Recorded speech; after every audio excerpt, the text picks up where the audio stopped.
Welcome, one and all, to another fantastic preview we've lined up for you on cricket.com. It's a battle of the ends today. New Zealand against Netherlands. And boy, don't we have a special one for you. My name's Avni Shaikde, back into the hotel room, not doing fan cams today. More importantly, Somesh Agarwal, good to see you. Beginning of the week.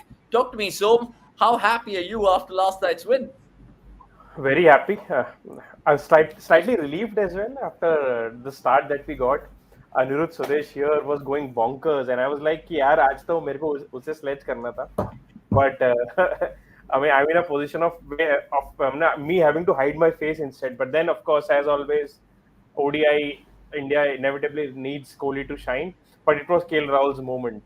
I mean, he has silenced his critics with a sublime knock, and pretty happy for him, pretty happy for Kohli, pretty happy that India got off the mark.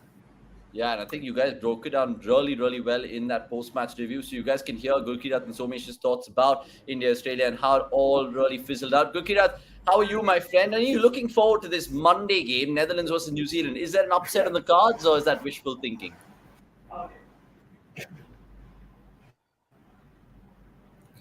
Avnish, could you come again? I did not really get that question. Is there an upset on the cards today, you feel? New Zealand, Netherlands? See, an upset seems difficult to me purely because, I was looking at a few numbers. I was looking at, where could Netherlands get ahead of get ahead of New Zealand in the game.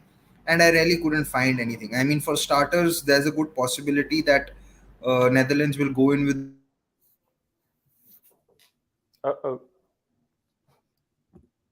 Gurkirat's gone. He's gone. He's lost connection. So I think we're moments away from the toss, and Hyderabad, apparently the weather is all right. If you're in the Dutch camp, are you bowling like what they did against Pakistan? Yeah, perhaps. I think so far what the conditions have shown us, it's better to sort of chase. But then again, I mean, I don't know. I mean, New Zealand is one team which do the basics better than any other team.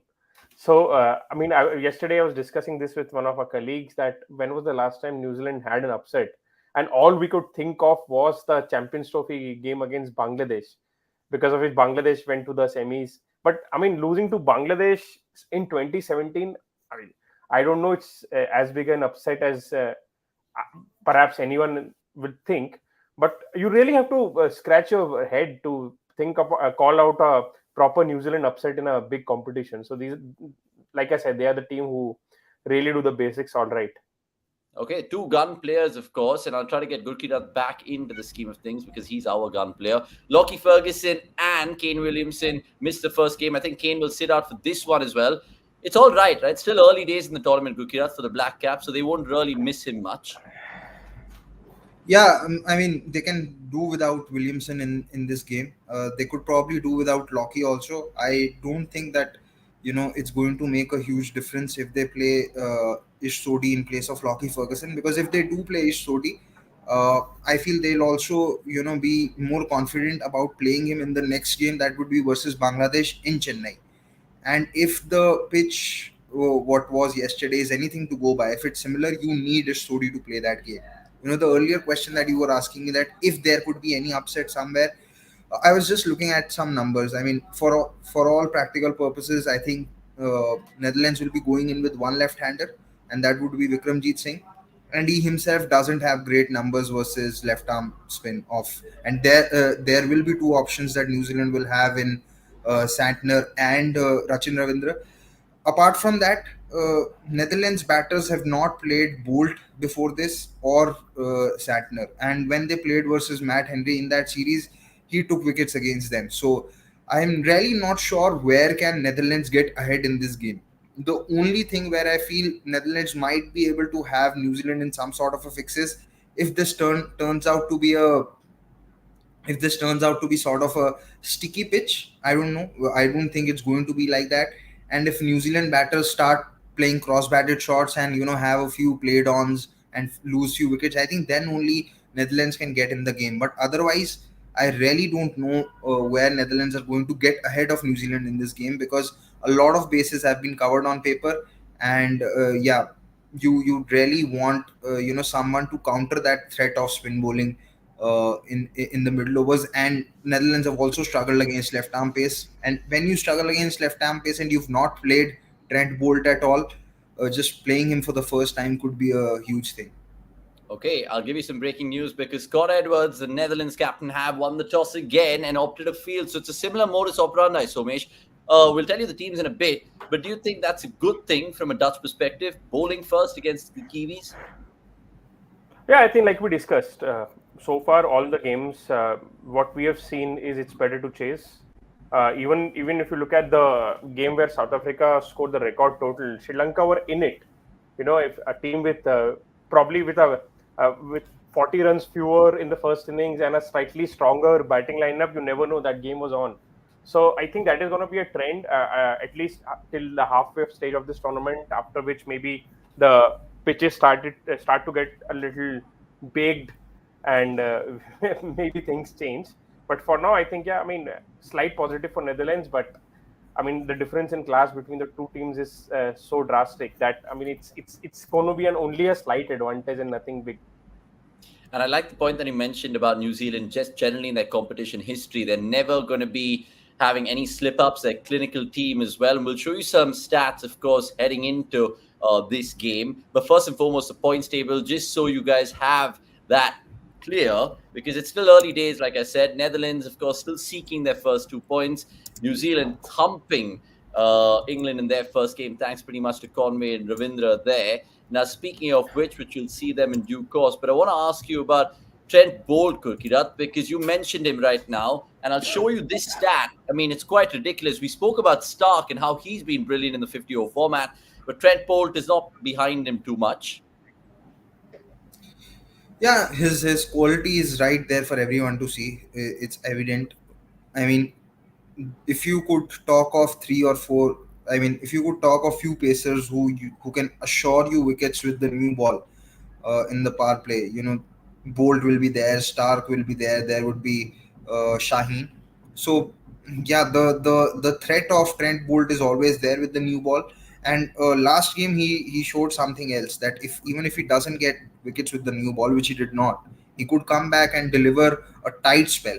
And from then there on also, like I thought he bowled really well in that last game, because just the way he came back, he 33 runs in the first 5 overs, and then 1 for 15 in the next five, just completely, and got that important wicket of Livingston. So uh, I think he's, over the years, especially in the last year and a half or two, he's also tried to improve at one skill that he struggled with, and that is bowling at the death. So he's still not developed a very accurate Yorker, but what he tries to do is he tries to use those angles. Sometimes if he feels that the pitch is sticking up a little bit, will try and bowl that odd slower one. Has a decent enough bouncer, but it's just that when the pitch is absolutely flat and the swing has gone out completely, then you know that you can take on Bolt. But that you could also say for most pace bowlers in recent times, given how just the conditions are. So yeah, still improving, and goes without saying that New Zealand chances will hinge upon how Bolt does in the entirety of the tournament. It goes without saying. Yeah, I think just to add to Gurpreet's point there regarding Bolt, I think a comparison that I personally draw is the difference between Glenn McGrath and Sean Pollock. Both were absolute legends, but the biggest difference between them was McGrath was a much better bowler to left-handers. Now, when you look at Stark and Bolt, of course they are a threat when they have the new nut, but the biggest difference between them in terms of their reputation is, you feel that Stark is probably a better death bowler. Though of course on their day any bowler can get hit, but you feel Stark has more options in terms of maybe reverse swinging or nailing his Yorkers, and something we always felt that Bolt lacks slightly. But given the way he bowled in the first game, if he can replicate it, especially now that he's going to be a T20, what you call it, professional, so to speak. I'm mercenary, T20 mercenary. Yeah. So maybe he's still going to have a pretty decent career moving forward. Not that he has had one great one already. Yeah, some super points. And I like the comparison of Pollock and McGrath, and of course, how you've compared to the modern era of Bolt, of course. And now you can see the teams as well, guys. There is just the solitary change for the Kiwis. Neesham going out, Ferguson coming back in. But more importantly, the two changes for Netherlands. And one of them is who we've interviewed. I'm talking about Cyprian Engelbrecht. Of course, Pramod has interviewed him. That's available on the cricket.com platform. Go check out his sensational story and how he's entered into this Dutch team. The other change that they've gone for, I think Ryan Klein comes in. So we'll tell you exactly who's gone out. But it just makes me think and ask you, Gurkiat, one question, right? And we have a little bit of fun with this. How many New Zealanders, or beg your pardon, how many Dutch players get into the New Zealand team? Do you think there's anyone they would take into their New Zealand team? And he's on mute again. It's a classic Gurkiat, this, isn't it? Monday.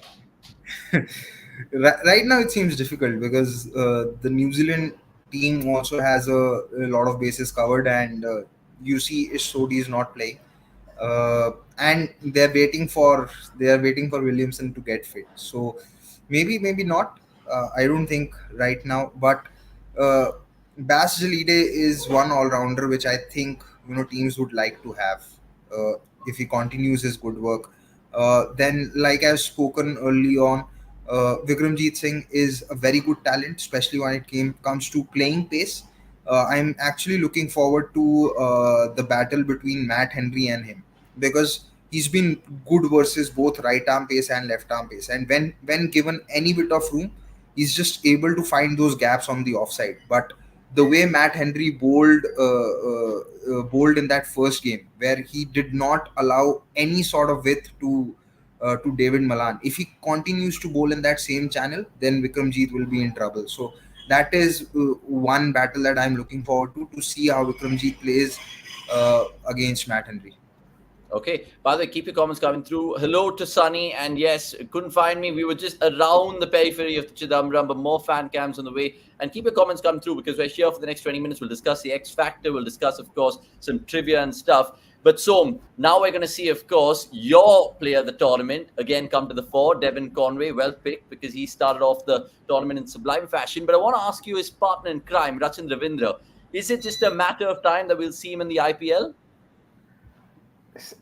See, if one thing we can be sure about is that if a player performs in a high-profile international tournament with Indian eyeballs on it, he's definitely going to get a bid in the IPL, no matter what his T20 numbers are. So I can give you in writing that Rachin Ravindra will be at least in the squad in the next IPL, maybe even can play a few games. I just want to go back to the chat regarding players whom other teams would want to take from them. There'll be plenty. Actually, there'll be a lot of teams who would be interested in Bas Jalide, even India for that matter. At this point of time, Australia will take Rachin Ravindran, given that they would have loved a slow left-arm option yesterday. And also a left-hander who can bat, because they have only one left-hander who's scoring runs for them right now. And Afghanistan would happily take Ven Meekeren. Yeah, I think it's food for thought. That just a little bit more on Rachin Ravindra, Gurkirat. I mean, is he already a candidate for the emerging player of the tournament? I know it's early days, but he's right up there. If you could hear me. I think his screen is frozen.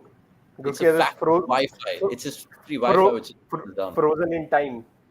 Frozen in time. Meanwhile, we'll just take a comment. Rachin Ravindra is going to PBKS, not RCB, Avnish. I would love him. He's from Bangalore, Sanjay. Come on. It would just be, honestly, a story to remember. And he also goes on to say India will happily take Rashid Khan. Gurkirat, if you can hear me now, just asking you about Rachin Ravindra. Is he already an emerging player of the tournament? Has to be amongst them. I wouldn't really say that it's a given, because it's just been one game.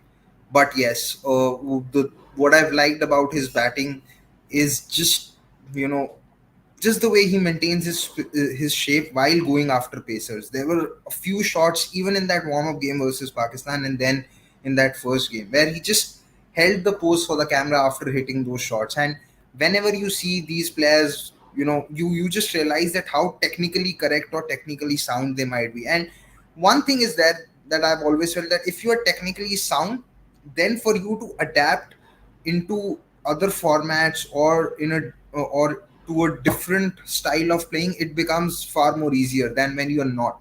So lots to like about Rachin Ravindra. I also feel when it comes to his bowling, he does put a lot of body into his bowling. If you look at that action, Sort of reminded me of Monty Panesar, but in terms of just comparison of how they might bowl or how much turn he might get early days, but that action is very similar to how Monty Panesar used to put in a lot of body into his action. Yeah, I like the comparison over there. By the way, Pandit Vikas Singh, hello, G, hello to you as well. Keep your comments coming through, by the way. And Rohan Patel, very sweet of you. I mean, I'm doing this literally with the sun hitting my face. It's not like I'm using any products like Gurkirat and Somesh because they're beautiful, as you can see. And Sanjay Papi going to say, Gil be here by. It's just been one game. Let's wait till Gil starts in this World Cup. He's currently the most expired. I mean, for sure. I think everyone will definitely say that. Right, let's move on to, of course, the key battles to look into this one.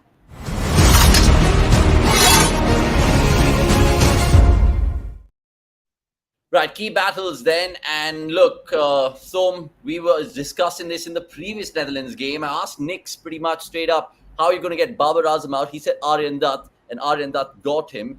What are the other options Netherlands can use to create early inroads up front? Okay, maybe. So when I thought about the key battles for this game, actually I was thinking the other way around, that where can actually Netherlands batters can score runs, because ultimately it's going to come down to that. They'll have to score runs to be in this contest. And two things that I have in my mind is not really personal driven, but overall tactic driven. One thing is they need to find options for the short ball, because like we saw in the first game, there were two crucial wickets which fell to bouncers. So with Lockie Ferguson in, New Zealand will pretty much target the bouncer strategy. Second thing that we always discuss is the teams that do not play against the topmost sides regularly actually struggle against wrist spinners. Now, one positive here is New Zealand do not really have a wrist spinner in this game, but they have two very good slow left arm bowlers. So this is a game which actually I feel that Netherlands need to find a way to score runs against those spinners, because there will be no real excuses that, oh, as much quality as Santner possesses, but ultimately slow left arm is a type of variety that they would have come across often. So they should be finding ways to score runs there. So these are the two things that I would have my eye on more importantly in this game. Gurkirat, do you see it differently, or do you agree with Som here? No, I agree with that bit about Netherlands batters versus left arm swing, because I really think that this game is very well set up for Shatner to just come in and do his thing and keep bowling at one spot and just trouble the Netherlands batters. I think the biggest counter that could be there in the middle order is Scott Edwards. Hopefully he has a good game, because he he does have a few shots against spin, can play square of the wicket well. And unlike the pitch yesterday, in Hyderabad, you can expect there to be some pace and bounce that allows for cross-batted shots to come into play. Yesterday, you hardly had them because there was literally no bounce. The ball wasn't bouncing over the knee, or there was no pace to play with. So hopefully that can happen. Otherwise, like I said, like also Somesh mentioned, they have been troubled with the short ball. They've also had struggles with the left arm pace. They don't have great numbers with it. So if there is no swing, then it could work in their favor, and maybe they could get some runs from against pace. So yeah, I just feel any bit of help. I am really not able to find a point where actually Netherlands can get ahead of New Zealand in terms of run scoring, because there are 3 or 4 challenges right there. Henry's accurate, Bolt is going to swing it, and then if you are able to survive the opening spell, you will have Lockie Ferguson troubling you with pace, probably with those lines into the body. So this is not going to be an easy like, even if New Zealand posts say 250, if the Netherlands bowlers are able to keep New Zealand down to 250, it's still going to be a very difficult task for Netherlands to chase, just because of the bowling that is going to be on display.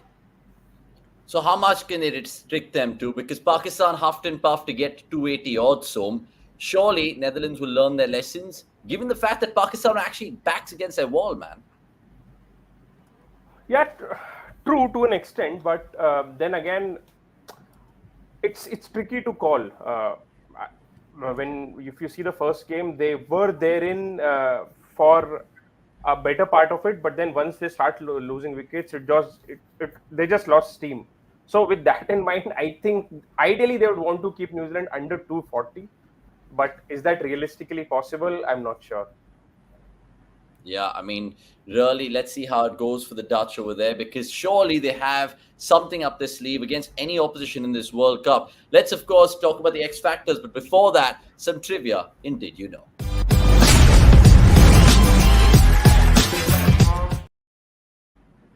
Right. Did you know, of course, this fun fact? Because the only uncapped player among all 10 squads this World Cup makes his ODI debut today. I'm talking about, of course, that man who Pramod interviewed, which I'll plug in right now, because it makes you just think about how certain players get into certain squads, and they all have amazing tales. Let me just show you that particular um, uncapped player that I'm talking about, because I'm talking about Cyprian Engelbert, and as Yeah, you can see over there, yeah, brilliant. Sorry, absolutely Tom. fascinating story. Someone who gave up on cricket after the Hmm. Under 19 World Cup and actually went down the geek route, doing his degrees in finance and all, working in some investment firm, if I'm not mistaken. Then got opportunity to play for them, and from there on, things just turned up for him and ended up representing Netherlands in India. So yeah, I mean, if you keep sticking to it, you never know. I mean, dreams can come true. That's a proper story there. But yeah, And there's more such stories on cricket.com, because we've, of course, interviewed even the Dutch coach, Ryan Cook. He spoke to Promote before the tournament and how they are hoping to, of course, get a couple of scalps this oh, tournament. And let's, of course, move on to the X factors then, because we always love to talk about it. Gurkirat got it right the last time. Will he get it right this time around? We'll tell you more in this one.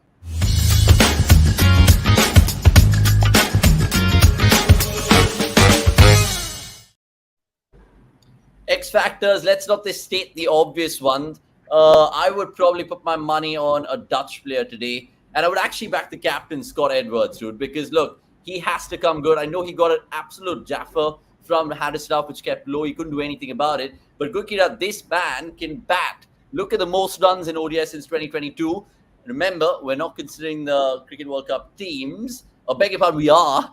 I don't know why I said that. But he's up there with Gill, Barber, Pathunasanka, Butler. I mean, can you expand more on Scotty Edwards? Yeah, I mean he's been someone who's been fairly consistent. If you're getting 12 50 plus scores in 28 innings, that's almost scoring a 50 in every second inning. So he's been fairly consistent in that regard. uh, I think, like I said, I had him as the X factor for Netherlands in that next game, purely because of how he can play spin, and he's decent versus pace, but like you said, didn't really get a chance to get his eye in. So a lot to like about him. He really looks someone who can be compact and could do well. But actually want to go for Max O'Dowd as the X factor today, because I feel if he's able to play out the first 10 overs and survive that initial burst, he has the game to. He may not hit spin out of the attack, but he can keep the scoreboard ticking. And he has a few good shots, can play pace. His averages are decent. I was just looking at them. So the I his actually he averages the least against right arm off spin, where he's averaging under 20.